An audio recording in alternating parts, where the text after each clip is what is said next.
The summer heat in rural Georgia in 1891 didn't just press down from the sky. It seeped into the ground, into the walls, into people's bones. The air was thick enough to taste, heavy with the smell of pine, red clay, and the faint rot of something left too long in the sun. Out on the edge of town, far past the dirt roads most folks bothered to travel, stood the Waller family's land. A wide stretch of rolling fields and stubborn woods surrounded their farmhouse, the kind of place that seemed too far from everything else to be touched by trouble. From the road, it looked almost peaceful, a white-painted house with a sagging porch, rocking chairs that swayed in the wind when no one was sitting in them, and a thin column of smoke curling from the chimney even in the hottest months. But anyone who had been inside knew the stillness there wasn't peace. It was something else. The Wallers had lived on that land for 3 generations, each one building on the work of the last. Their wealth didn't come from grand plantations or sprawling businesses. It came from discipline, from holding on to every inch of dirt and every dollar they earned. James Waller, the current head of the family, was a man who believed in order above all else. He carried himself like the rules he followed were carved into his bones. His wife, Margaret, was softer in her manner, but not in her resolve.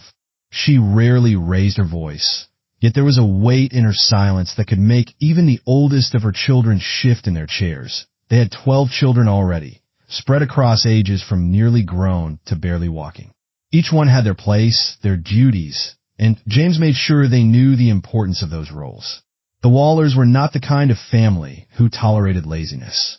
Chores began before the sun rose and ended when the light was gone. Meals were eaten together in silence unless James asked a question.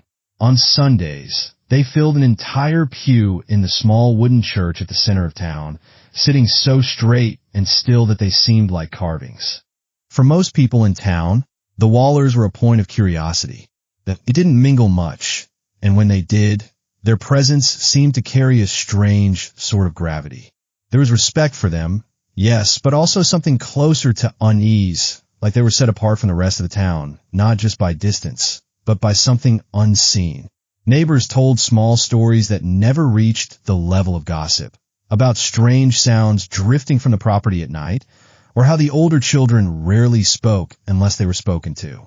But there was never proof of anything wrong, just impressions, just feelings. When Margaret became pregnant for the 13th time, the news spread quietly.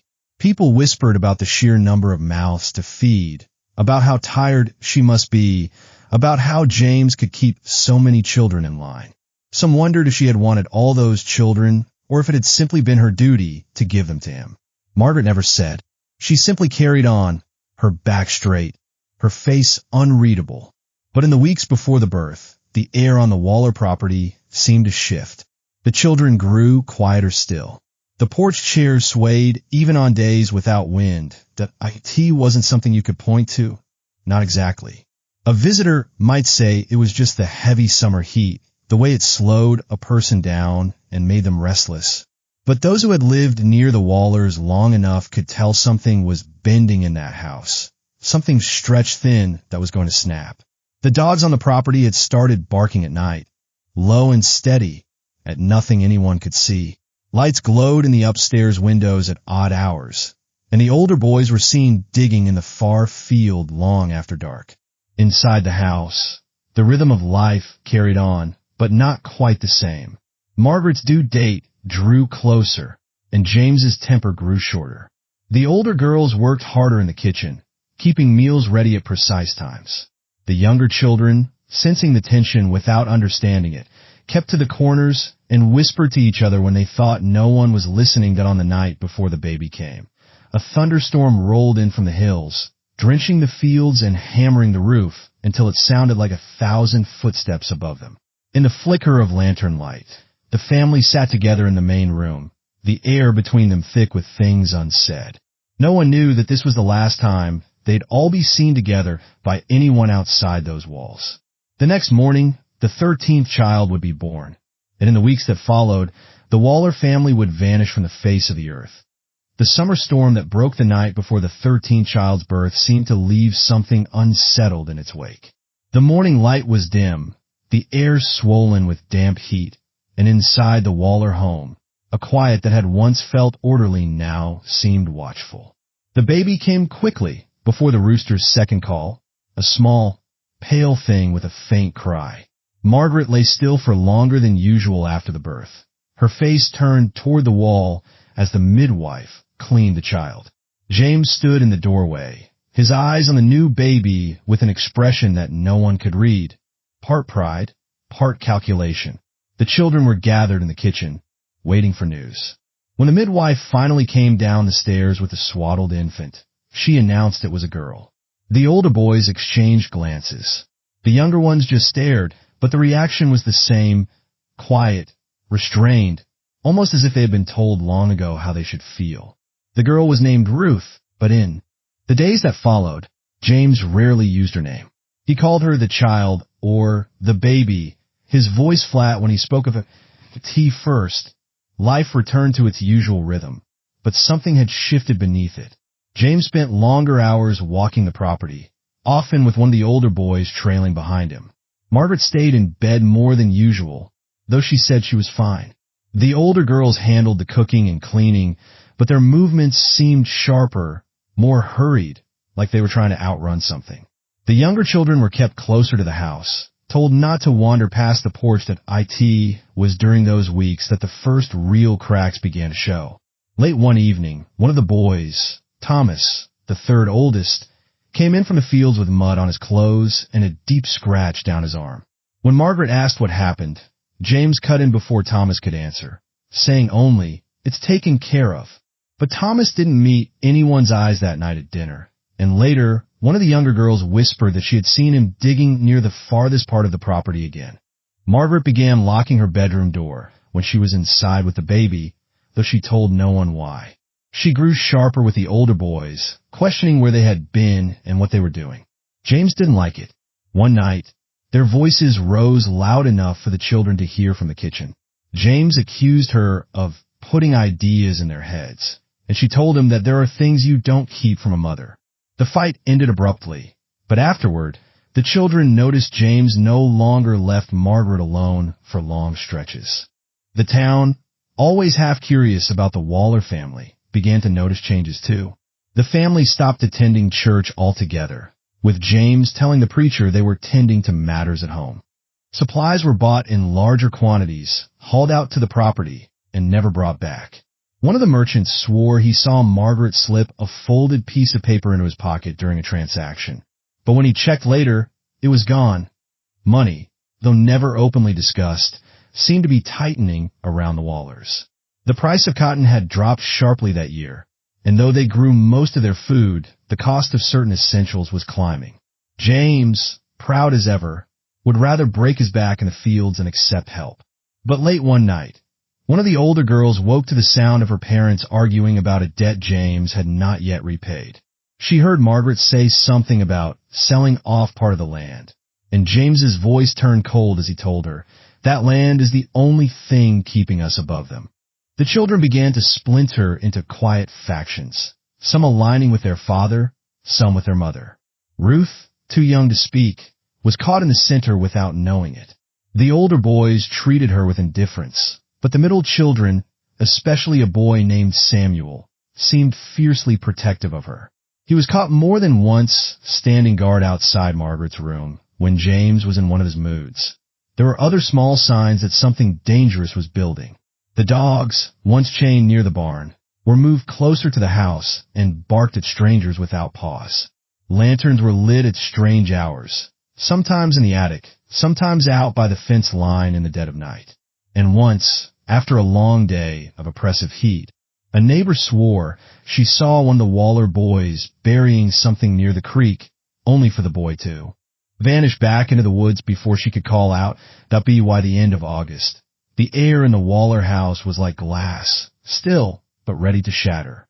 Margaret's eyes had grown hollow, and James's voice carried an edge that made even the older boys tread carefully. A few of the younger children had started asking if they could stay with relatives in town just for a while, but the requests were brushed aside. James told them families stay together. Always. Over time, The younger generation grew up hearing the stories secondhand, shaped by the biases of the teller.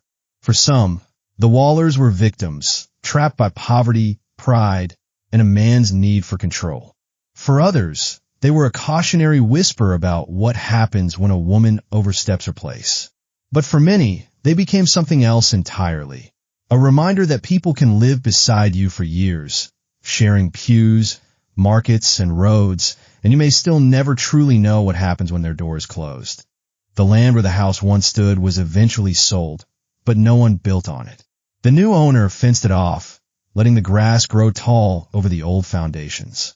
Hunters still pass through in the fall, and sometimes a piece of rusted metal or a bit of scorched wood would turn up in the soil. Each time, the find would stir the story back to life. The way a small spark can wake an old fire. In the end, the Waller disappearance became less about what happened and more about what it revealed. About control, about the fragility of safety, about how thin the line is between a family that stays together and one that fractures beyond repair. It left behind no clear answers, only questions, and in that way, it lived on as all true mysteries do. Not in the solving, but in the wondering. Justice, if it existed here at all, was not the kind handed down in courtrooms. It was the quiet kind, the kind that comes from escape, from survival, from the chance to start over somewhere far away from the place where the worst happened. Whether the Wallers found that kind of justice, no one would ever know. The only certainty was that after that summer of 1891, nothing in that corner of Georgia ever felt quite the same again. It was during this time that Margaret began writing in a small notebook she kept hidden beneath her pillow. She wrote late at night, after the baby was asleep, and always stopped if she heard footsteps. Whatever she was writing, she didn't want James to see it. The children noticed that she began looking at each of them in a way that felt like she was memorizing their faces. The last Sunday of that summer was brutally hot, the air so heavy it felt like it could press a person into the ground. That morning, James told the older boys to saddle the horses. No one knew where they were going, but they didn't return until after dark. Their clothes were damp with sweat, their faces pale, and they didn't speak a word during supper. Later, Samuel was overheard telling one of the younger boys, "Don't go near the barn." When asked why, he only shook his head.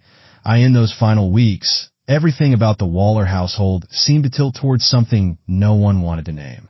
Conversations stopped when certain people entered the room. Meals were eaten more quickly, and the sound of the wind through the woods at night seemed to carry whispers. And through it all, Ruth grew quietly in her mother's arms, unaware that she had been born into a house that was slowly, steadily coming apart. The night it happened, the air was heavy enough to choke on. The heat hadn't let up for days, and the clouds above hung low and bruised, promising rain but holding it back. Inside the Waller house, the lanterns burned low, casting the rooms in a flickering amber light. Dinner had been quiet, too quiet. James had barely touched his food, his jaw working as if he were chewing on something far harder than bread. Margaret kept her eyes on Ruth, who fussed in her lap, her small cries swallowed by the hum of the cicadas outside. The older boys exchanged brief, unreadable glances, and the younger children sat rigid, their hands folded neatly, as though they were waiting for something to happen. It began with a sound. Not a shout or a crash, just the slow, deliberate scrape of a chair across the wooden floor as James pushed back from the table. He stood there for a moment, looking at each of them, his eyes dark and unreadable. Then he told the older boys to take the younger ones upstairs. His voice was calm, but there was something in it that made even Samuel hesitate before obeying. Margaret didn't move. She kept Ruth close, her knuckles white where they gripped the baby's blanket. When the footsteps of the children faded above them, James closed the kitchen door. The lantern on the table flickered as if a wind had passed through, though the windows were shut tight. He told Margaret they needed to talk. She said there was nothing left to say. That was when his hand tightened on the edge of the table, the wood groaning under his grip. He told her she'd been turning the children against him, and she told him that if the children feared him, it was because of what he'd done, not what she'd said. The argument rose and fell in sharp, cutting bursts, each word seeming to slice deeper. James accused her of planning to take Ruth and leave. Margaret didn't deny it. She said she would do whatever it took to keep the baby safe. Something in him broke then. He reached across the table, knocking over the lantern, sending hot oil spilling across the wood. The room was lit in sudden, jerking shadows as the flame caught on a rag near the stove. The smell of smoke and burning cloth filled the air, and Ruth began to wail. Margaret tried to move past him, clutching the baby to her chest, but James grabbed her arm. His grip was iron. They struggled, the chair legs scraping against the floor, the table shifting under their weight. Margaret cried out, not in pain but in rage. Upstairs, footstep. S thudded across the floorboards as the older children shouted for the younger ones to stay put. What happened next was fast and messy, more movement than words.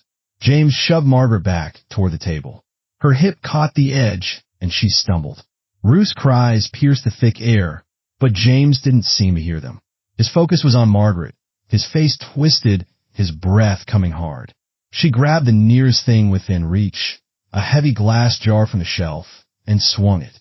It caught him on the side of the head with a dull, sickening sound. He staggered, his hand going to his temple, and for a heartbeat, they just stared at each other. Then he lunged. The jar slipped from her hand and shattered on the floor. The struggle moved toward the stove, where the flames had begun to creep along the edge of the wood. The smell of smoke grew sharper, mixing with the tang of blood from James's head wound. Somewhere above, a child screamed. Samuel came running down the stairs, but by the time he reached the kitchen, it was already too late to stop what had started. The details from that point blurred in the telling. Whether James slipped, whether Margaret pushed him, whether the fire had already weakened the floor beneath him. All that was certain was the sound, the sharp crack of wood giving way, the crash as both James and the stove went down into the cellar. The fire, freed from the stove's confines, roared up in a rush of heat. Margaret screamed his name once, then clutched Ruth tighter and backed away. The children poured into the hallway, their faces pale and terrified. Smoke filled the house in thick, choking waves. Samuel shouted for them to get out, and they stumbled into the yard, coughing, eyes streaming. Inside, the fire raced along the kitchen walls, hungry and fast. The younger children clung to each other, their small bodies trembling as they watched the house begin to burn. Margaret stood in the yard, barefoot in the dirt, Ruth's cries muffled against her cheese. Tea. Her face was streaked with soot, her hair falling loose from its pins. She didn't look at the children. Her eyes were fixed on the house, on the orange light that grew brighter by the second. No one spoke. The only sounds were the crackle of the fire and the distant rumble of thunder that still refused to break. When the roof finally gave way, sending a column of sparks into the night, Margaret turned and walked toward the far edge of the property. Samuel followed without a word, and then the rest of the children did too, as though pulled by an unseen thread. By the time the first neighbors saw the glow from the fire and came running, the Waller family was gone. The house was a shell of blackened wood, the cellar swallowed by smoke. No one could say where they had gone or why they had left together in silence. But one thing was certain. After that night, they were never seen again. By dawn, the Waller house was nothing more than a smoldering ruin. The smell of wet ash hung in the air, mingling with the metallic tang of burned metal and scorched earth. A few neighbors had arrived during the night, drawn by the glow on the horizon, but they had found no one, no Margaret, no James, no children.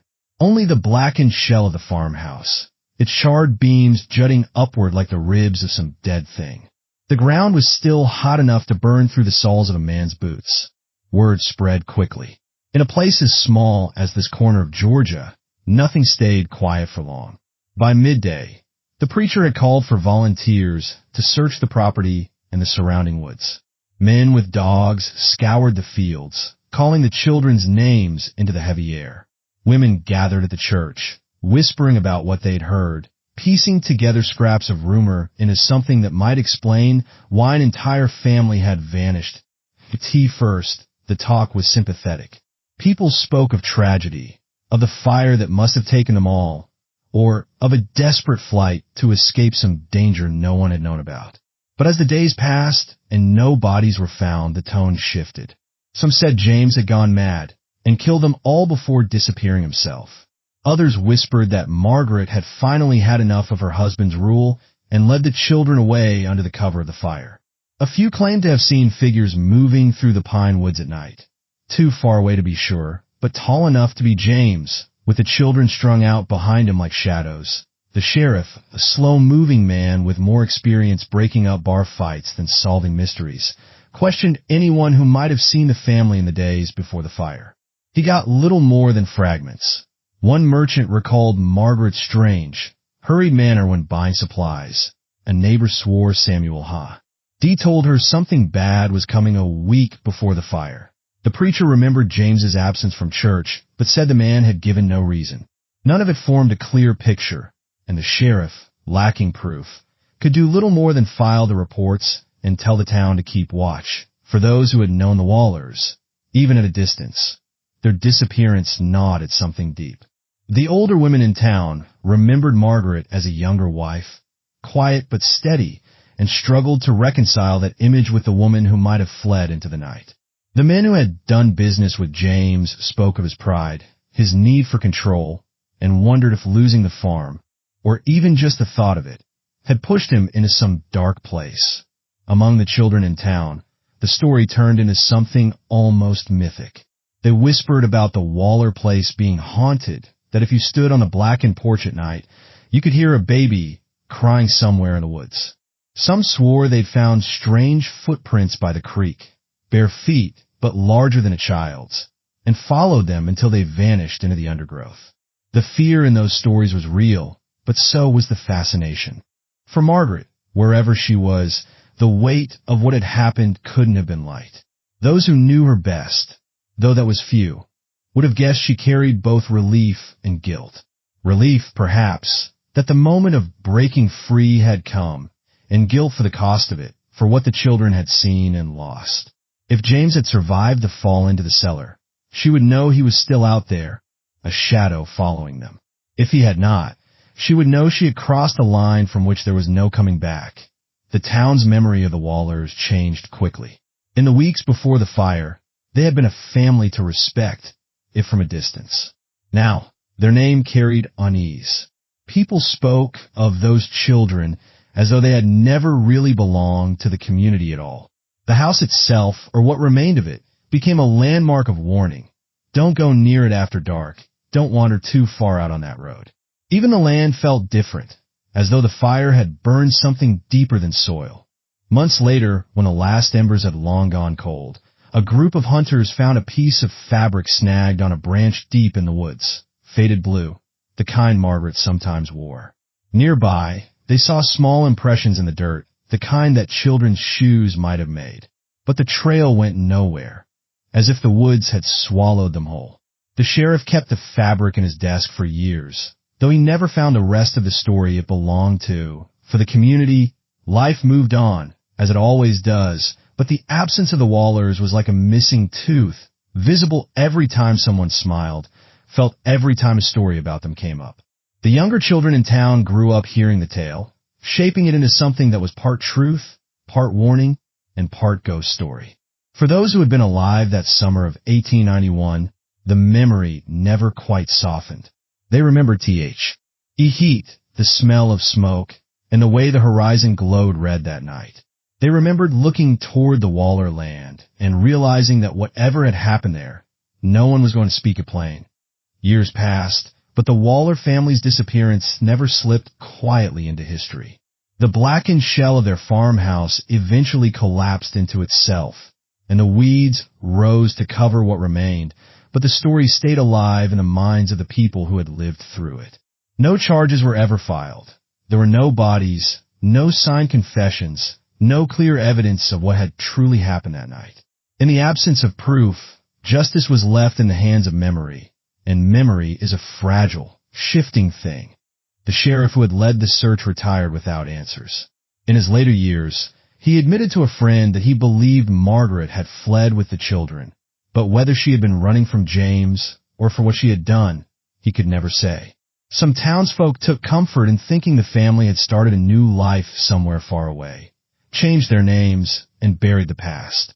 Others were convinced the woods had taken them, that whatever darkness had brewed in that house had followed them into the trees and swallowed them whole. For those who had known the Wallers personally, the loss was layered.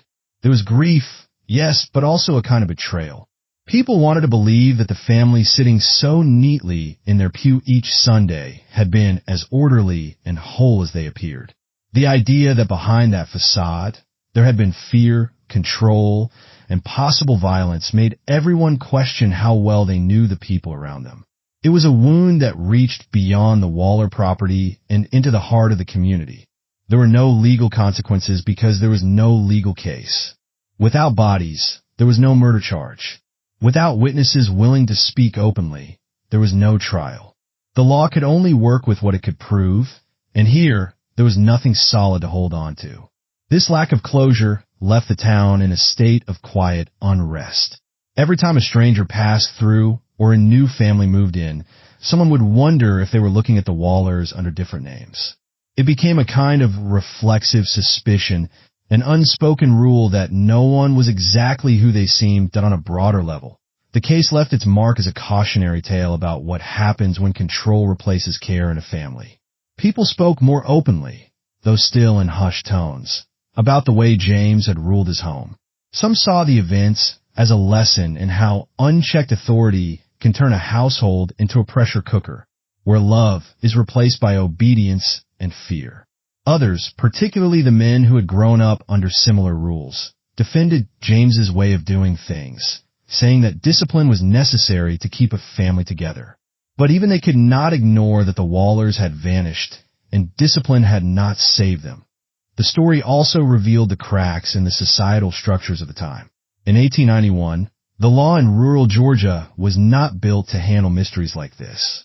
Families were private kingdoms, and what happened within their walls often stayed there unless it spilled out in a way that could not be ignored.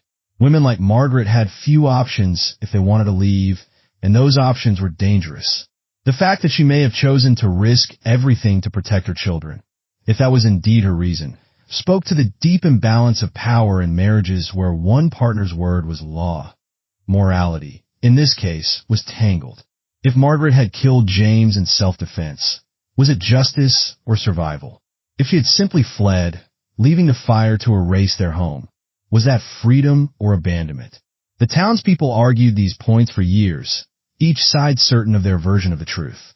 But morality in real life is rarely clean, and in the Waller case, it seemed as elusive as the family themselves.